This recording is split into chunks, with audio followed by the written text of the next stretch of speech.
ওকে, এবার আমরা শিখব relation between circular motion and SH.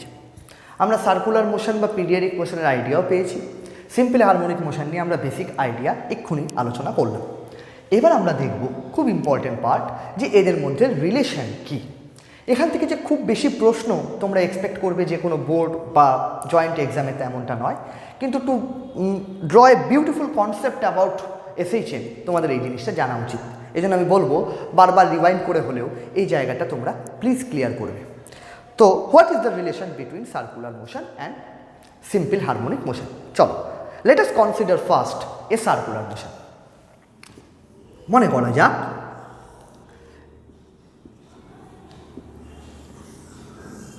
এটা একটা সার্কেল, ধরে নেওয়া যাক দিস ইজ এ সার্কেল। এই সার্কেলের সেন্টার হচ্ছে অ্যাট ও, এটা হচ্ছে সার্কিউমফারেন্স, আর রেডিয়াস আমি ধরে নিলাম R. R is the radius of the circle. আমি ধরে নিলাম একটা পার্টিকেল অ্যাট এ প্রথমে ছিল। তাহলে প্রথমে পার্টিকেলটা অ্যাট এ তে ছিল অ্যাট টি ইকুয়াল টু 0। চলো আমি বলে দিলাম the particle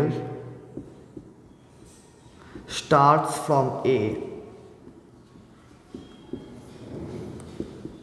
at t equal to 0। t equal to 0 তে, মানে যেখান থেকে আমরা সময়ের গণনা শুরু করছি সেই সময় থেকে এ বিন্দু থেকে আস্তে আস্তে পার্টিকেলটা মুভ করতে শুরু করলো। Very good. ওকে, ধরা যাক আফটার এ সার্টেন টাইম টি ও চলে এলো at B.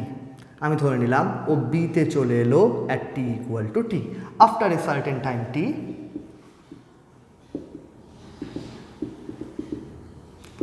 let us consider the particle is at B. t equal to 0 তে A ছিল, t equal to 0 থেকে মুভ করা স্টার্ট করলো, B তে চলে গেল at t equal to t। আচ্ছা, আমি যদি বলি যে ওর অ্যাঙ্গুলার স্পিড ওমেগা, আমি যদি বলি the angular speed of the particle is omega, তাহলে t টাইমে ও কত অ্যাঙ্গেল কভার করলো? Theta is omega tea or angle covered at tea time বলতেই পারি আমরা। যদি কারোর অ্যাঙ্গুলার ভেলোসিটি ওমেগা হয়, তাহলে টি টাইমেও কত অ্যাঙ্গেল মুভ করলো? That is angular speed into time, omega into টি।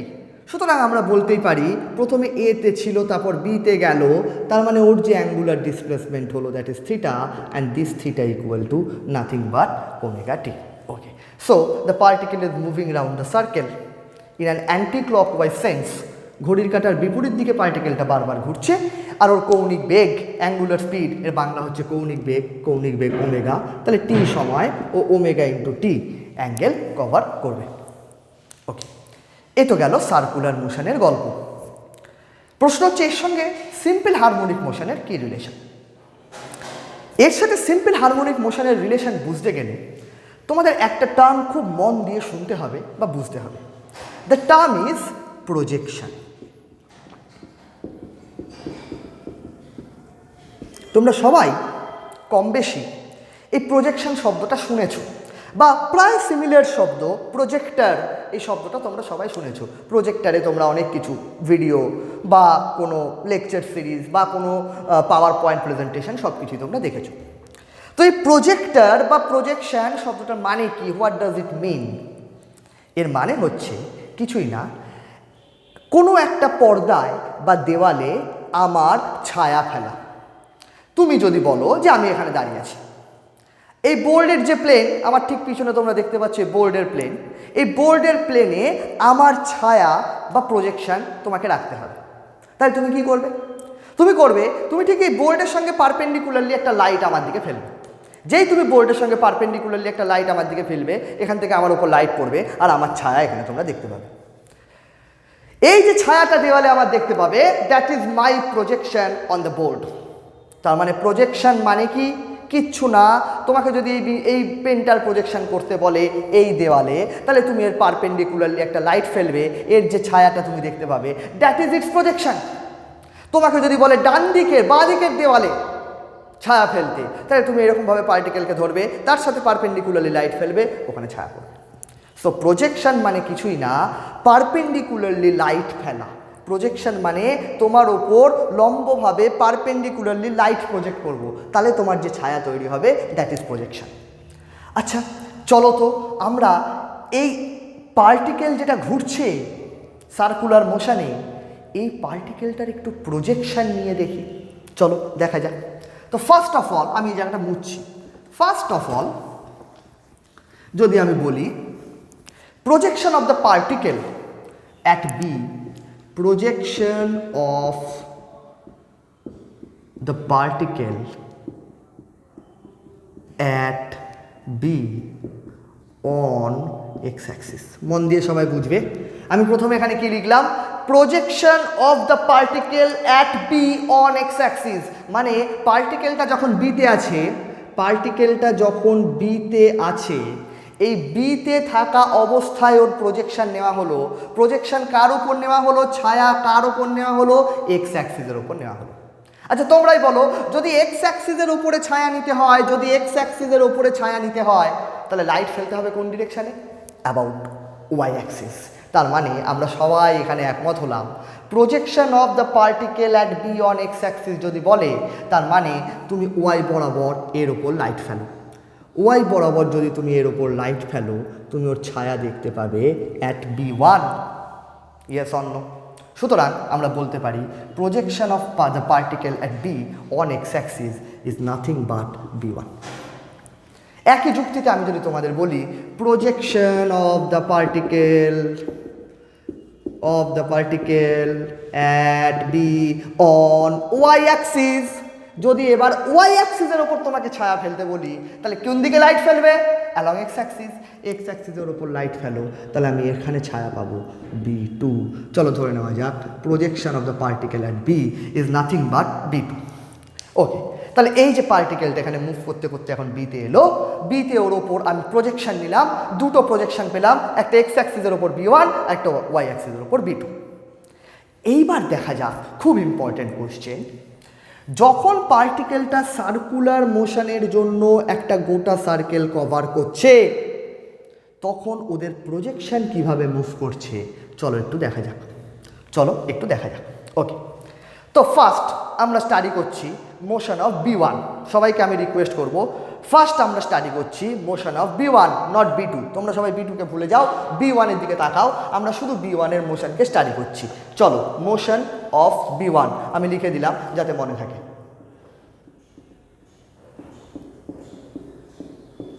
চলো B1 এর মোশনকে স্টাডি করা যাক। প্রথমে পার্টিকেলটা কোথায় ছিল? অ্যাট এ, এখানে ছিল, মানে এক্স অ্যাক্সিসের উপরেই ছিল। আচ্ছা যদি তোমাকে আমি জিজ্ঞেস করি এ পয়েন্টে পার্টিকেলটার প্রজেকশন অন এক্স অ্যাক্সিস কোথায় হবে? ঠান্ডা মাথায় আমি বলছি এ পয়েন্টে থাকা অবস্থায় পার্টিকেলটার প্রজেকশন অন এক্স অ্যাক্সিস কোথায় হবে? এতেই হবে, কারণ ও এখন অলরেডি এক্স পয়েন্টে এক্স অ্যাক্সিসেই আছে। সুতরাং যেখানে পার্টিকেলটা আছে ওখানেই ওর প্রজেকশন থাকবে। তাহলে বলতে পারি যে at T equal to T0, at T equal to 0, sorry not T0, at T equal to 0, প্রথমে শুরুতেই B1 ইজ অ্যাট এ, মানে পার্টিকেলও তখন এতে ছিল, পার্টিকেলের এক্স প্রজেকশন B1ও তখন এতে ছিল। ব্যাস, যাত্রা শুরু হলো। পার্টিকেল এ থেকে আস্তে আস্তে এইভাবে বিতে চলে এলো। লক্ষ্য করে দেখো B1 কিন্তু অ্যালং দ্য এক্স অ্যাক্সিস এখান থেকে এখানে চলে এলো। তার মানে পার্টিকেল গেল অ্যালং দ্য সার্কেল, B1 গেল অ্যালং এক্স অ্যাক্সিস। আর একটু এগো, বি থেকে পার্টিকেলটা যখন এখানে চলে আসবে ধরা যাক সিতে, তখন ওর এক্স অ্যাক্সিসের প্রজেকশন কোথায় আসবে? ওতে। তার মানে আমরা কি দেখলাম, যখন পার্টিকেলটা এ থেকে সিতে গেল তখন B1 এ থেকে ওতে চলে গেল। আরও ফার্দার এগো, যখন সি থেকে ওর ডিতে আসবে তখন ওর প্রজেকশান আরও এগিয়ে on the negative side of x Axis ধরা যাক এখানে চলে আসবে।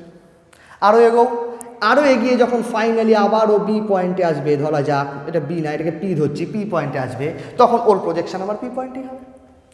আবার যদি একটু এই পয়েন্ট থেকে আবারও নামতে শুরু করে, বলো তো এখানে থাকা অবস্থায় ওর প্রজেকশান কি হবে? On x Axis. এখানে থাকা অবস্থায় প্রজেকশন অন এক্স অ্যাক্সিস হবে এটা। তার মানে কি হলো? তার মানে এখান থেকে যখন পার্টিকেলটা এইভাবে গেল তখন B1 এভাবে গেল। তোমরা যদি এবার পুরো জিনিসটাকে একটা সূত্রে বেঁধে দেখতে চাও তাহলে দেখতে পাবে যখন সার্কুলার মোশনের পার্টিকেল এ থেকে পি এলো তখন B1 এখান থেকে স্টার্ট করে অ্যালং দ্য স্ট্রেট লাইন এ ও পি এলো। আবার পি থেকে যখন পার্টিকেল ঘুরে এতে আসবে তখন আবারও পি থেকে স্টার্ট করে একই পথে এতে যাবে। তাহলে আমরা বলতে পারি যে circular motion, follow my hand, circular motion is like this, আর তার প্রজেকশনের motion is like this. So আমরা কি বলতে পারি the motion of B1 is to and fro, বারবার একই পথে যাচ্ছে, and oscillatory about O, and oscillatory about O. তাহলে দেখো সিম্পল হারমোনিক মোশনের প্রথম দুটো গুণই এই B1 এর মোশনের মধ্যে রয়েছে। তোমরা যদি B2 মোশন স্টাডি করো তাহলে লক্ষ্য করবে যখন পার্টিকেলটা এতে ছিল তখন ওয়াই অ্যাক্সিসের প্রজেকশন থাকবে ওতে। তার মানে ও যখন এরমভাবে যাওয়া শুরু করবে তখন B2 এইভাবে যাওয়া শুরু করবে। তার মানে আবারও লক্ষ্য করলে দেখবে B2 along y axis oscillatory motion দেখাবে, B1 along x axis oscillatory motion দেখাবে। এই দুটোর রেজাল্টেন্টে পার্টিকেলটা পুরো একটা সার্কুলার মোশনে ঘুরবে। আশা করি সবার বোঝা গেছে। তো এইবার এই B1 আর বি এর মোশন, B2 মোশন আমরা দেখতে পেলাম যে পিওরলি অসিলেটরি হবে, আর এই দুটোর যোগফল পার্টিকেলটা সার্কুলার মোশনে ঘুরবে। এবার তাহলে আমরা দেখি এদের ইকুয়েশন অফ মোশন কি হবে। তো চলো equation of motion of B1 and B2 এই দুটোই আমি দেখাবো। ছবিটা একটু ক্লামসি হয়ে গেছিলো বলে আমি আরেকবার আঁকছি।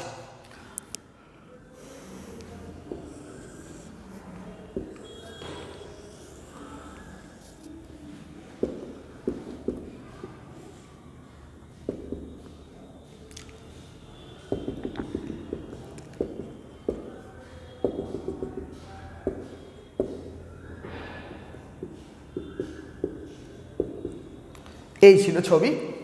B1 ছিল এক্স অ্যাক্সিসের ওপর প্রজেকশন, B2 ছিল ওয়াই অ্যাক্সিসের ওপর প্রজেকশন। তো চলো আমি প্রথমে ওকে আমাদের ছিল ইকুইলিব্রিয়াম পয়েন্ট। চলো একটা কাজ করি, আমরা ফার্স্ট B1 এর ইকুয়েশন অফ মোশন লেখার চেষ্টা করি। তাহলে সবাই লেখো equation of motion of B1। B1 এর ইকুয়েশন অফ মোশন লেখার চেষ্টা আমরা করছি। চলো আমি যদি ও থেকে B1 এর পজিশন মাপতে চাই তাহলে দেখো আমরা বলতে পারি O B1 is x, this is the position of B1 from O. তাহলে আমরা চলো লিখছি O B1 which is x, that is instantaneous position of B1, এটা ওর position from O. Equilibrium point থেকে ওর পজিশনকে আমরা নিয়ে নিলাম, রেডিয়াসটাকে আর। আচ্ছা সবাই ও B1B এই ট্রায়াঙ্গেলটার দিকে তাকাও তো, সবাই ও B1B এই ট্রায়াঙ্গেলটার দিকে তাকাও, ও B1B। আচ্ছা এই ট্রায়াঙ্গেলটা সবাই কস অফ ওমেগাটির ভ্যালু কত হবে একটু বলো তো। এই ট্রায়াঙ্গেলটা সবাই কস অফ ওমেগাটির ভ্যালু কত হবে বলো। খুব সোজা কস অফ ওমেগাটির ভ্যালু বলা, একদমই বাচ্চাদের কাজ।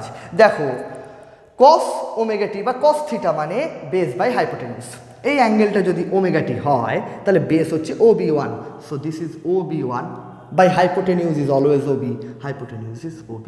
আমি OB1কে এক্স লিখতে পারি, হাইপোটেনিউসকে আর লিখতে পারি। তাহলে এখান থেকে পেলাম x equal to R cos omega t, এটাই equation of motion for B1।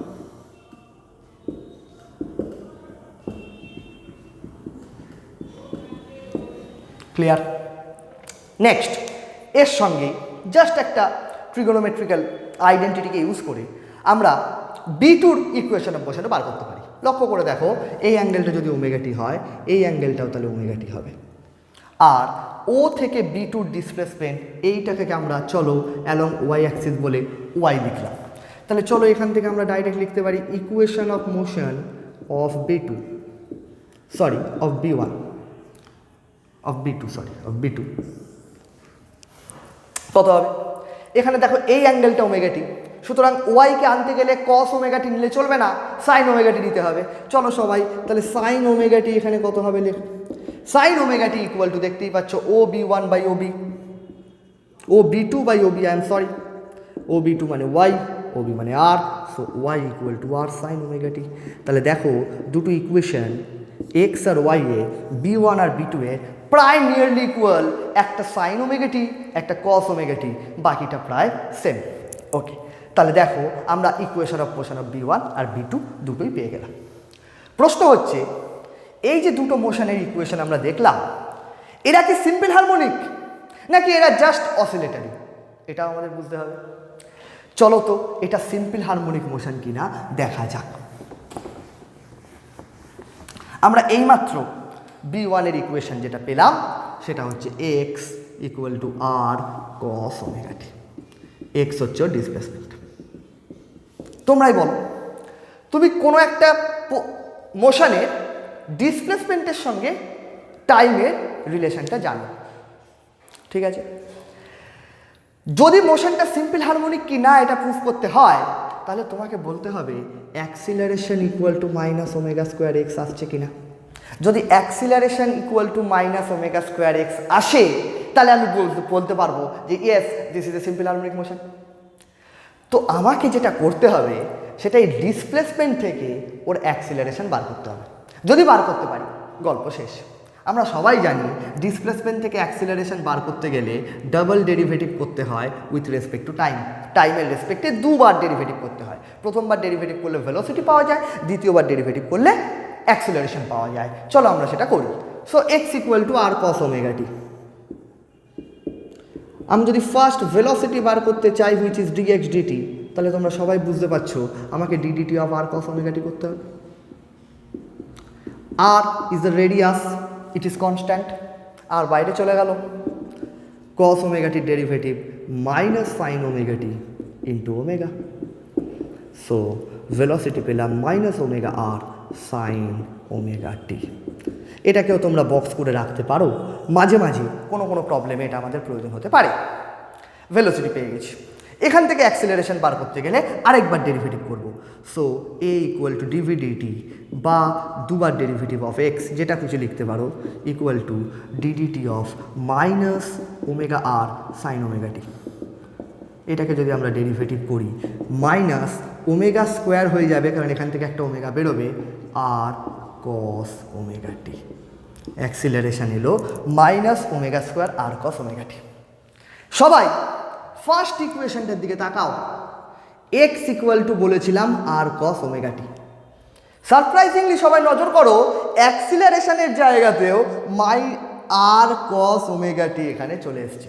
আগে একটা মাইনাস আছে, মাইনাস ছাড়া আর কস ওমেগা টি এখানে চলে এসছে। সুতরাং আমরা সবাই মিলে একমত হয়ে বলতে পারি a equal to minus omega square, R cos omega টির জায়গায় একবারে এক্স বসিয়ে দিলাম। So this relation is the relation for SHM। সুতরাং আমরা বলতে পারি এই যে এক নম্বর ইকুয়েশন, এটা পিওরলি সিম্পল হারমোনিক মোশন হবেই, কারণ এক্স থেকে যে এটা পেলাম সেটা মাইনাস ওমেগা স্কোয়ার এক্স হিসেবে লেখা যায়। তো এখান থেকে আমরা বুঝতে পারলাম যে এটা একটা সিম্পল হারমোনিক মোশন। তোমাদের এক্ষুনি একটা ছোট কাজ দিয়ে দিচ্ছি। 2 নম্বর equation y equal to R sine omega t, y equal to R sine omega t, এটাকেও দুবার ডেরিভেটিভ করে দেখাও যে এটাও একটা সিম্পল হারমোনিক মোশন হবে। সুতরাং একটা সার্কুলার মোশন আসলে দুটো মিউচুয়ালি পারপেন্ডিকুলার সিম্পল হারমোনিক মোশনের সাম। দেখো এই যে পুরো সার্কুলার মোশনটা পাওয়া গেছে, এটা আসলে কিন্তু এক্স বরাবর SHM আর ওয়াই বরাবর SHM এর রেজাল্টেন্ট। তো এখান থেকে আমরা একটা বিরাট বড় কথা লিখতেই পারি, সেটা হচ্ছে এ circular motion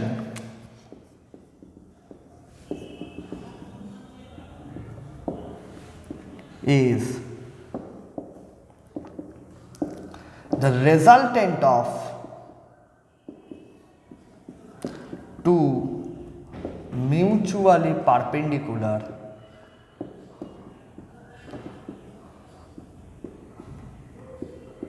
simple harmonic motion, and that is the relation between them.